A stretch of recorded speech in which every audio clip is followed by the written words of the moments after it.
तो hello guys, नमस्ते। कैसे हो? आज हम वापस आ चुके हैं अपनी नई वीडियो के साथ, जो कि आज का हमारा टॉपिक रहेगा ज्योग्राफी का अर्थ, लॉन्जिट्यूड एंड लेटिट्यूड, देशांतर और अक्षांशिक रेखाएं। ठीक है। तो आज हम ये पढ़ेंगे। सबसे पहले जान लेते हैं लॉन्गिट्यूड और लेटिट्यूड क्या होता है। बेसिकली लॉन्गिट्यूड और जो लेटिट्यूड होता है वो लेटी हुई रेखा और खड़ी हुई रेखाएं होती हैं। ठीक है। अब लेटिट्यूड मतलब जो हॉरिजॉन्टल लाइंस होते हैं और लॉन्गिट्यूड मतलब लंबी लाइंस होते हैं।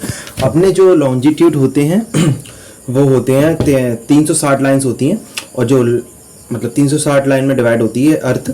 और जो अपने लेटिट्यूड होते हैं वो 181 में, जो 181 मतलब इक्वेटर के ऊपर 90 और नीचे 90। ओके, ठीक है। एक सेकेंड। ठीक है। और ये सब तो मैं मतलब थोड़ा मैंने ओवरव्यू दे दिया। अब बाकी स्टार्ट करते हैं। ठीक है। सबसे पहले आता है शेप ऑफ अर्थ। अब अपन ने क्या पढ़ा है, छोटे से अर्थ का शेप कैसा होता है, ओवल बोलता है, कोई सर्कल बोलता है, लेकिन ये पूरी तरीके से सही नहीं है। बेसिकली एक ये स्ट्रक्चर तो अर्थ का होता है जियोइड। जियोइड एक शेप होता है उसके जैसा, मतलब इधर रॉक्स है ना, कहीं रॉक्स हैं, कहीं प्लेटू हैं, कहीं पेनिनसुलाज हैं। तो जो अपनी अर्थ है वो एक जैसी समान नहीं है। इसका ऊपर नीचे ऊबड़ खाबड़ सा है पूरा, मतलब सरफेस, तो उसको जियोइड में बोल देते हैं। ठीक है। बाकी ओब्लेट स्फेरॉइड भी बोलते हैं। A little flat from top and bottom, मतलब ऊपर नीचे जैसा है, बल्ज्ड एट द सेंटर। इसका रीजन क्या है? Centrifugal force due to rotation of earth. अब इसका रीजन है सेंट्रीफ्यूगल फोर्स लगती है ना, जो धरती घूमती है, बीच से एक फोर्स जनरेट होती है जो कि अपने एक्सिस पे घूमती है, ऑर्बिट्स में घूमती है। ठीक है। ऑर्बिट में घूमती है, अपनी एक्सिस पे घूमती है। ओके, तो सी की वजह से ये अर्थ के कुछ ये मेजरमेंट्स हैं। इक्वेटोरियल रेडियस है 63-78 किलोमीटर, यानी कि 6378 किलोमीटर। पोलर रेडियस है 6357 किलोमीटर। मीन रेडियस है 6371 किलोमीटर। ठीक है। सरकमफेरेंस है पोलर पर 40,007.863 किलोमीटर। इक्वेटोरियल है 40,075 किलोमीटर। मीन है 40,040 किलोमीटर। Okay, got it. ठीक है, एक बार पढ़ लो इसे, मैं हटा देता हूँ। ठीक है, बाकी ये आता नहीं है, लेकिन अपनी नॉलेज के लिए पढ़ सकते हो। इक्वेटोरियल स्पीड पोलर स्पीड से हमेशा ज़्यादा होती है। इक्विलेटर रेडी हमेशा ज़्यादा होती है पोलर रेडी से, और इक्वेटोरियल सर्कमफेरेंस हमेशा पोलर सर्कमफेरेंस से ज़्यादा होता है। पोलर मतलब जो ध्रुव से नापते हैं। ठीक है।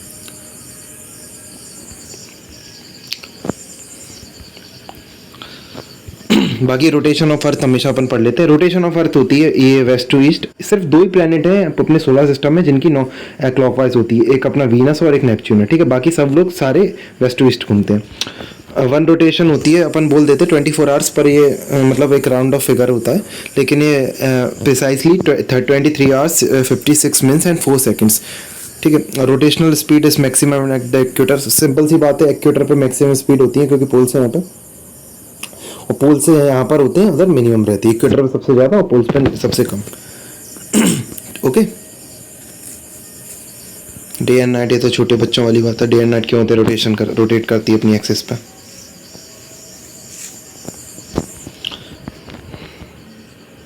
Revolution of earth.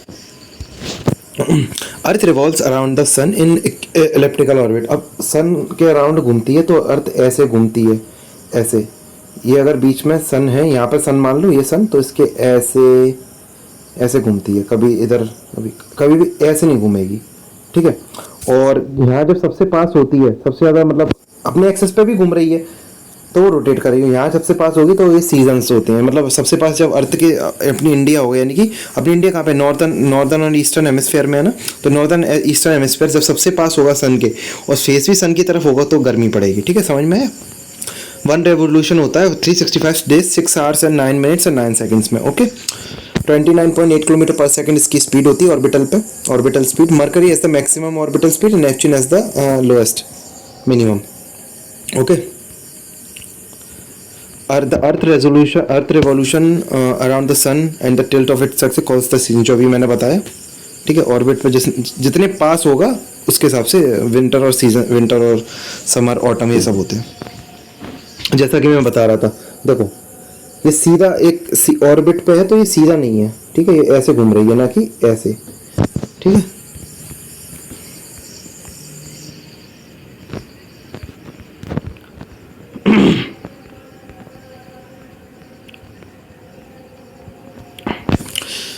Upon distance पढ़ लेते हैं। द पॉइंट सन और मून की, the point in the planet's orbits when it is closest to the earth is called perihelion. On January 3 earth is nearest to the sun. ठीक है, the point in a planet's orbit when it's closest to the, जब देखो जब अर्थ के पास अर्थ जब सन के पास होती है, सबसे ज़्यादा पास होती है, तो उस पॉइंट को क्या बोलते हैं? उसको बोलते हैं पेरिहेलियन। ये बहुत कम चांसेस है आने के, लेकिन शायद ये पहले कभी आया है। परमार सर ने एक बार बोला था, ये पढ़ा रहे थे वो अच्छे से, तो यानी कि आया होगा। If he teaches you must learn. ठीक है, he is best in the business. Perihelion, जब धरती सन के सबसे पास होगी तो क्या बोलेंगे? इसे पेरिहेलियन। ठीक है, और ये कब होता है? अगर ऑन जनवरी 3 जनवरी को हर साल पेरिहेलियन पॉइंट मनाते हैं, ये याद कर लो। ठीक है, पेरिहेलियन डे याद करो तुम। Okay, the point in a planet's और when it is the farthest, sun से जब से सबसे ज़्यादा दूर होती है उसको बोले अपीलियन। सबसे पास पेरिहेलियन, सबसे दूर aphelion. Perihelion, aphelion, perihelion, aphelion. Moon के पॉइंट को इसी को क्या बोलते हैं? जब मून सबसे पास होता है उसको बोलते हैं पेरिगी, और जो सबसे दूर होता है उसको अपोजी। पास पास है तो पेरी, और दूर है तो अपोजी। ठीक है, पास से पी याद कर लेना बेहतर याद है। पास मतलब पेरिहेलियन और पेरिजी, एपिहेलियन, अपोजी। ठीक है, इसके डेज दिए क्या? नहीं, डेज नहीं है अपने पास। चलो ठीक है, डायग्राम से अर्थ सबको पता है टिल्टेड है, मतलब थोड़ी टिल्ट है 5 डिग्री पे बोल सुना है मैंने। तो इसमें कितना लिखा है? 23.5 डिग्री टिल्टेड है। और अर्थ और ऑर्बिटल इंक्लिनेशन कितनी है? ये भी है, ये भी 66.5 डिग्री, नहीं 66, 66.5, 23.5 एंड 66.5। ठीक है, एक्सियल पे और ऑर्बिटल पे। आगे चलते हैं, लॉन्जिट्यूड एंड लैटिट्यूड पढ़ते हैं। लॉन्जिट्यूड और लैटिट्यूड क्या होते हैं? देशांतर और अक्षांश। लैटिट्यूड मतलब हॉरिजॉन्टल लाइंस और लॉन्जिट्यूड मतलब वर्टिकल लाइंस। लॉन्जिट्यूड लाइंस होती हैं वो अपनी होती हैं 360, एंड लैटिट्यूड वाली लाइंस होती हैं अपनी 181। ओके, ये इमेजिनरी लाइंस है जो अर्थ को बांटने के लिए बनाते हैं। बाकी पढ़ लेते हैं। और अब the imaginary lines east to west. It is the angular distance from the total latitude 181, distance between each 111। ये चीज़ याद रखना, 1 degree is equal to 1 kilometres. ठीक है, लैटिट्यूड पे। ठीक है, लैटिट्यूड ऐसे, एक सेकेंड इसको हटा देते हैं फिर से। देखो ये अर्थ है, तो इस पर ये लाइंस ऐसे ही बनाते हैं। 180 लाइंस होती हैं, 181 लाइन, बीच वाला इक्वेटर को गिन लेते हैं। ठीक है, इसके ऊपर 90, नीचे 90, और इसमें डिस्टेंस कितनी होती है? 1 किलोमीटर। ओके, देखो 0 डिग्री बोलते हैं इसको इक्वेटर को। ठीक है, 0 डिग्री जो बराबर नॉर्थ एंड साउथ में हेमिस्फीयर को बराबर करता है। ये कुछ टॉपिक ऑफ कैंसर की दी गई हैं डिग्रीज, इसको पढ़ लेते हैं। 23.5 डिग्री पे टॉपिक ऑफ कैंसर कितने राज्यों से गुजरता है बताओ? 8 राज्यों से। कौन से राज्य हैं? Repeat after me. मित्र पे गमछा झाड़। सबसे पहले मित्र पे गमछा झाड़।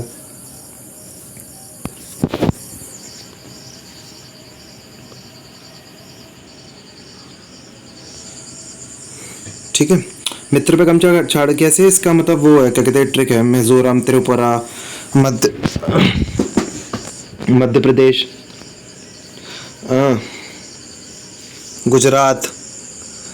ठीक है, कौन से राज्य से नहीं निकलती? ये ज़्यादा सवाल पूछता है, तो उत्तर प्रदेश से नहीं निकलती। ठीक है, आर्कटिक सर्कल कौन सा है? ऊपर है ना आर्कटिक सर्कल, वो कौन से पे? 66.5 डिग्री पे। 23.5 पे ट्रॉपिक कैप्रिकॉन, और 66 डिग्री साउथ पे, 66.5 डिग्री साउथ पे अंटार्कटिका सर्कल। बाकी कितना हो रहा है इसमें? बाकी कुछ है पढ़ने लायक इसमें?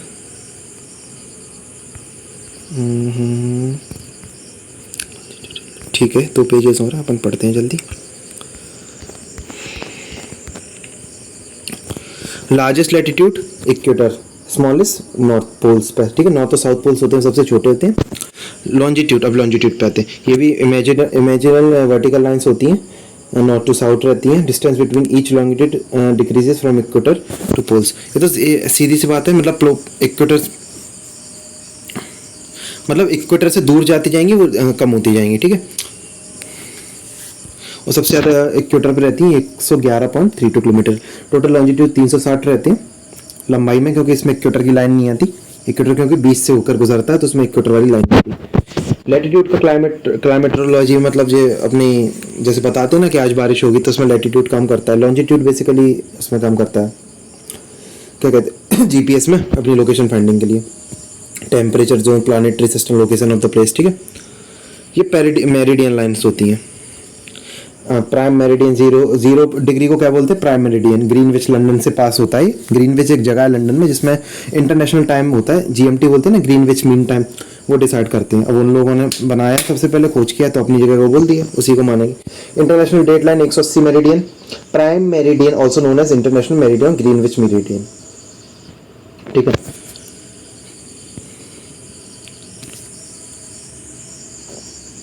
अब ये कुछ कंट्रीज से होकर निकलती है ग्रीनविच मेरिडियन। देख लेते हैं कौन सी कंट्रीज हैं। Burkina Faso, Spain, France, Ghana, Algeria, Mali, Togo and UK, ठीक है। अब इसको रिमेंबर करने की एक ट्रिक बनाई, trick to remember BSF game in Togo kingdom. मतलब कोई गेम है बीएसएफ और टोगो किंगडम में, ठीक है। बीएसएफ गेम, बी से बुर्किना फासो, एस से स्पेन, एफ से फ्रांस, जी से घाना, आर से अल्जीरिया, एम से माली और टोगो किंगडम से टोगो किंगडम, ठीक है।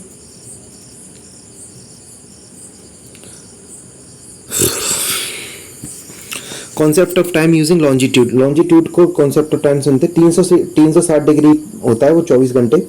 360 डिग्री अगर 24 से भाग देते हैं तो एक घंटा, यानी कि 1 डिग्री 1 घंटे के बराबर, ठीक है।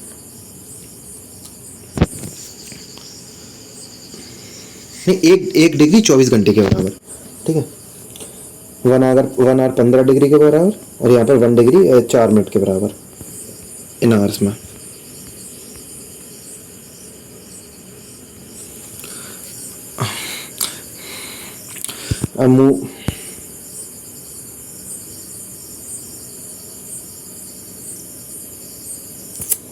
Moving east away from prime meridian the time will increase. मतलब अगर ईस्ट की तरफ अपन प्राइम मेरिडियन से जाएंगे तो टाइम इंक्रीज होगा, और वेस्ट की तरफ जाएंगे तो प्राइम मेरिडियन,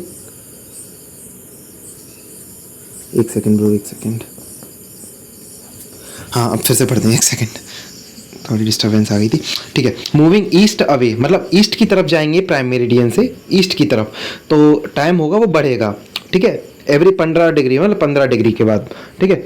और ऐसे ही अगर वेस्ट की तरफ जाएंगे तो प्राइम मेरिडियन घटेगा 15 डिग्री के बाद। जो पूरा अर्थ का जोन है वो डिवाइड है 24 टाइम जोन के। फ्रांस के पास सबसे ज़्यादा टाइम जोन है 13 लिखा है, मेरे 12 भी मैंने सुना है, अब ठीक है। रशिया, अब जबकि रशिया सबसे बड़ा है लेकिन उसके पास टाइम जोन कम है क्योंकि ये सर्कुलर है। इससे पता चलता है कि हमारी धरती सर्कुलर है, चपटी नहीं है, ध्यान रखना। और यूएस के पास 6 टाइम जोन है, जो भी चपटी का है उसमें चपेट मारो, ठीक है। International date line 180 east west, 180 degree east west पे, 180 ईस्ट वेस्ट, ठीक है। रिपीट किया करो, जैसे मैं बोलता हूँ ना बार बार, ऐसे तुम भी बोला करो, okay. It is the imaginary zigzag line passing through the Pacific Ocean from where the date change. Pacific Ocean से एक इमेजिनरी जिगजैग लाइन जाती है, जिगजैग मीन्स लाइक दिस, ठीक है। ये सारी जो लाइंस होती हैं, equator pole, pre meridian, Arctic Circle, Tropic of Cancer, Tropic of Capricorn, Antarctic Circle, ये सारी इमेजिनरी होती हैं, ठीक है, ठीक है।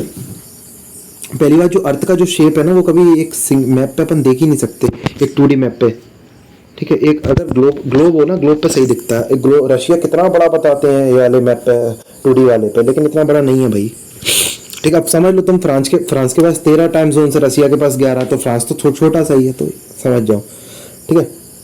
जैसे imaginary zigzag line passing through the Pacific, international line होती है वो पैसिफिक ओशन से पास होती है, ठीक है। Where the crossing international date east bound, ये सब इतना ज़रूरी नहीं है, पर छोड़ो, ये पढ़ लेते हैं। Isochrones, they are lines adjoining points located equal travel time from a common centre. मतलब एक पॉइंट है ये, मान लो तुम जहाँ भी हो, मैं अभी अपने घर में बैठा हूँ, ये क्या बन गया, अब जो लौट के पूरी धरती का चक्कर लगा के मैं यहाँ तक आऊँगा उसको बोलेंगे इसोक्रोन्स। और जो लाइन इनके बीच में बनेंगी ये जॉइंटिंग पॉइंट्स होते हैं, जो इक्वल ट्रेवल टाइम लगेगा, चाहे इस तरफ से जाओ चाहे इस तरफ से, उसको बोलेंगे इसोक्रोन्स। ईस्ट टू वेस्ट जाओ, वेस्ट टू ईस्ट जाओ।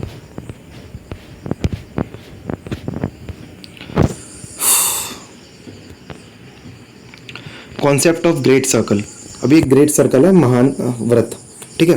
Great circle is the largest possible circle that can be drawn around a sphere.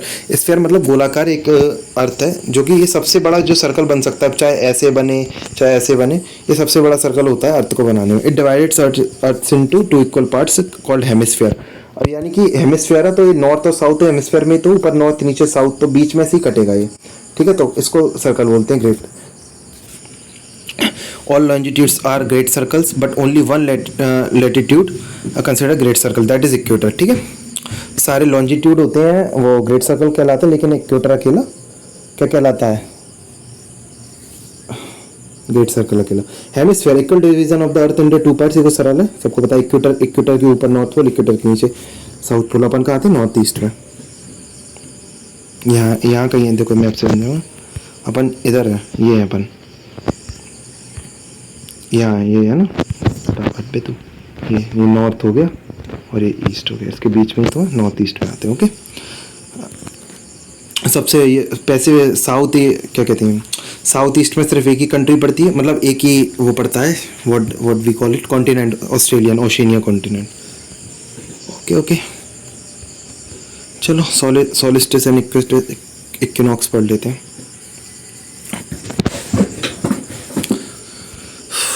Summer solstice और विंटर सोलिस्टिस। समर सोलिस्टिस और विंटर सोलिस्टिस मतलब जो, एक सेकेंड, समर सोलिस्टिस में क्या होता है, सबसे बड़ा दिन होता है, और विंटर सोलिस्टिस में सबसे छोटा दिन होता है, मतलब रात सबसे बड़ी। ये उल्टा चलते हैं, ठीक है, समझो। 21 जून को सबसे बड़ा दिन, 22 जून को 22 दिसंबर को सबसे छोटा दिन, रात सबसे बड़ी 22 दिसंबर को, तो 21 जून को सबसे छोटी होगी, ठीक है। इसमें जो भी लिखा है मेरी बात सुनो, उसे छोड़ो, ये सब भी मत याद करो, ये कुछ भी नहीं है, ठीक है। Tropic of Capricorn, Tropic of Cancer, हाँ ऐसे क्वेश्चन पूछ लेते तो उस हिसाब से मैं समझा देता हूँ। जो वर्टिकल रेस मत याद रखना, ठीक है। अगर ट्रॉपिक ऑफ कैंसर पर डायरेक्ट रे पड़ रही हैं तो वो 21 जून को ही पड़ेंगी, और ट्रॉपिक ऑफ कैप्रिकॉर्न पर विंटर मतलब 22 दिसंबर को ही पड़ेंगी, जो कि विंटर में होगा, क्योंकि ट्रॉपिक ऑफ कैप्रिकॉर्न कहाँ पे, नीचे है, और ट्रॉपिक ऑफ कैंसर ऊपर है, ठीक है, नॉर्थ पोल और साउथ पोल की वजह से। ये देख लो, साउदर्न हेमिस्फीयर में है ना, ये लिखा है, ये नॉर्थर्न हेमिस्फीयर में। बाकी सब इसमें मैं नहीं पढ़वाऊंगा, कुछ भी कोई ज़रूरत नहीं। इक्विनॉक्स पढ़ लो, इक्विनॉक्स होता है। इक्विनॉक्स क्या होता है, मतलब दिन और रात जिसमें बराबर होते हैं, ठीक है। दो होते हैं, एक ऑटमनल और एक होता है स्प्रिंग में। ऑटम मतलब जो पतझड़ में, और स्प्रिंग में मतलब बसंत में, 21 मार्च को और 23 सितंबर को।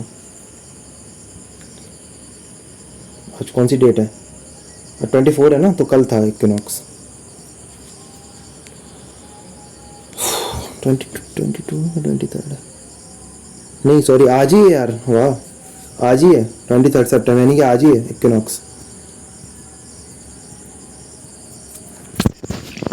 ये सब देखने की जरूरत नहीं है, ठीक है। लास्ट पेज है, फिर तुम आराम से, छुट्टी तुम्हारी। ज़्यादा डायग्राम बेस्ड है। ल्यूनार एक्लिप्स, इसमें तो मजा आएगा भाई, समझाने में मज़ा आएगा। ये सब छोड़ो, तो मैं डायग्राम से समझाता हूँ। लुक, इधर देखना, ये इधर मैं एक बना लूँ, इधर देखना, इस वाले सर्कल में नज़र रखना। ये अपना सन है, ठीक है, ये अपनी अर्थ है, ये अपना मून है। अब सुनना मेरी बात कि नहीं सुनोगे। जब मून, अर्थ और सन की रोशनी के बीच में जब अर्थ आए तो क्या होता है, ल्यूनार एक्लिप्स, मतलब चंद्र ग्रहण। जब भी अर्थ, सन और मून के बीच में आएगा तो चंद्र ग्रहण। वैसे ही फिर से बताते हैं, जब सन, अर्थ और मून, ठीक है,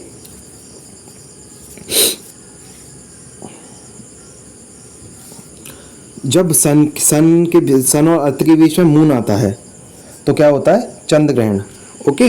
और जब मतलब ल्यूनर एक्लिप्स कब होता है, जब बीच में अर्थ आ जाती है, समझे। पढ़ के भी सुना देता हूँ। It occurs when earth passes between moon, lunar चंद्र ग्रहण कब होता है, जब अर्थ बीच में होती है मून एंड सन के, ठीक है। फुल मून के टाइम पे होता है, बाकी इसमें से कुछ पढ़ने की जरूरत नहीं है, साइंटिफिक चीज़ें लिखी हैं। ये सब मैं नहीं पढ़ा रहा, सुपर मून वगैरह ये ज़रूरी नहीं है।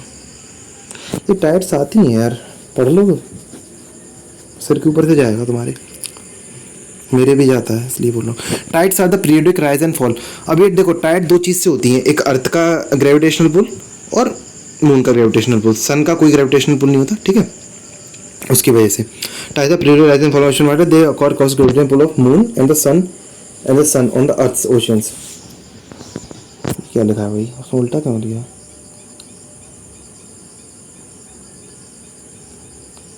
अच्छा ठीक है यार,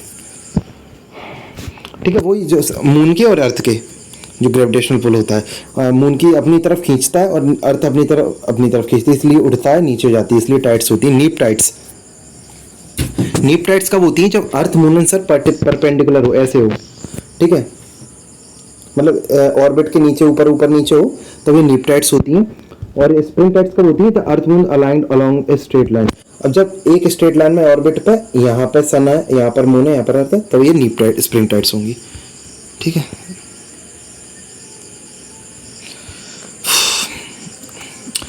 flood tide and ebb tide, the change from low to high is called flood tide और फ्लो, और हाई टू लो। देखो, जब नीचे से ऊपर जाता है तो फ्लड टाइड आती है, फ्लड टाइड समझते हो, ऊपर उठ रही है तो सुनामी आ जाती है, उसको फ्लड टाइड बोलते हैं। और जब ऊपर से नीचे आती है एप टाइड, ये मतलब समुद्र में ही होता है, ओके। बाकी कुछ है? चलो ठीक है, hopefully I hope that I was able to elaborate you the things that are needed in the examination, needed for the examination, and that will have the probability to come in the examination. I hope all of you have understand what I want to say, okay। ठीक है, कल किसकी video लेके आए? कल बहुत दिन से इंग्लिश नहीं हुई, इंग्लिश लेके आए अपन, ठीक है, कल इंग्लिश का एक मॉक लगाते हैं, बाकी ज्योग्राफी चलती रहेगी। देखो यार, एक बात मैं, चलो कुछ बात समझाता हूँ तुम्हें। तुम पढ़ रहे हो, अच्छी बात है, अगर तुम्हारा होता है सिलेक्शन तो ठीक है, एंड इफ वैसे तो हो ही जाए, ठीक है। If it is not happen that is not end of the life, ठीक है। ये तो बहुत छोटी चीज़ है, तुम्हारी ज़िंदगी सबसे ज़्यादा मतलब कीमती है। अगर ये नहीं होता तो दिमाग दिल पे मत लो, और चीज़ें ट्राई करो, बहुत सब कुछ चीज़ें हैं, ठीक है। ज़रूरी नहीं है कि तुम सरकारी नौकरी के लिए बने हो, there are many more things apart from that you can do, ठीक है। तो दिमाग पे लेने की ज़रूरत नहीं है, जो हो रहा है चलने दो, लाइफ गोज़ ऑन, सबको खाना मिलना है, ठीक है, खाना सबको मिल ही जाएगा, ठीक है। और चीज़ें भी ट्राई कर सकते हो, हर बात पे मतलब यही नहीं कि तुम इस पे ही अड़े रहो, नहीं हो रहा तब भी, और अलग तुम अपना मेंटल हेल्थ और ख़राब कर रहे हो, ओके। इसी को चीज़ को याद रखना कि SSC is not the end of the life. If it's happen, it is good. If it's not, then it also good. Okay. ठीक है, bye. Love you. जय हिंद.